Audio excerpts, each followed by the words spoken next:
I was living my life in a worldly way. Then, yung fiancé ko ang nag-share sa akin ng gospel. Actually, sobrang tagal pa po. Kasi sinishare niya ako ng gospel. Hindi ko pinapansin yun. Actually, pinagtatawanan ko pa siya. The first time na na-invite niya ako sa church, pinagtatawanan ko sila kasi, ba't kayo naiyak? Nag-worship sila eh. Ba't nataas pa yung kamay nila? Sabi ko, bakit? Ang corny-corny nyo naman. Parang OA masyado. Sabi ko, hindi ako magiging ganyan. Hindi ko po alam, natataniman niya na pala ako ng seed. Actually, binigyan niya ako ng 5 Bibles. Ni isa doon wala akong binasa. Pero yung seed na tinanim niya pa lang yun, si Lord yung nagbigay ng growth. And then, yun, doon ko po na-encounter si Lord. I started reading the Bible. Nagkaroon po ako ng interest sa Bible because of eschatology and times.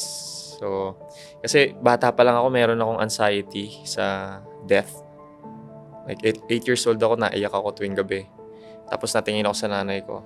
Parang hindi ko kakayanin kapag namatay yung nanay ko. May ganun ako laging anxiety tuwing gabi. Tapos, yan, nakakapanood po ako ng video sa YouTube, eschatology. So, nagkaroon ako ng interest sa Bible. Hanggang sa I started reading the Bible. Totoo na doon talaga nire-reveal ni Lord yung sarili niya. Kasi yung pangako niya, you will seek me and find me when you seek me with all of your heart. So, pag genuine yung desire natin na makilala siya, through His Word, doon natin siya makikilala eh. No? Good na nakakanood tayo ng mga preachers online, pero iba yung personal time mo with the Lord, na ikaw talaga yung nagsisik sa Kanya. Then, yun, I understood the gospel.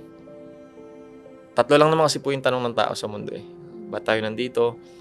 Anong purpose natin dito? At saan tayo mapupunta kapag namatay na tayo? And naintindihan ko lahat yun nung naintindihan ko kung bakit namatay si Jesus sa cross. Na we are all sinners, hindi tayo umabot sa kalwalhatian ng Diyos kasi siya ay perfecto, tayo ay hindi. Kasi ang requirement sa langit, literal na perfection eh. Ni isa sa atin walang umabot doon. Romans 3:10, there is no one righteous, not even one. For all have sinned and fall short of the glory of God.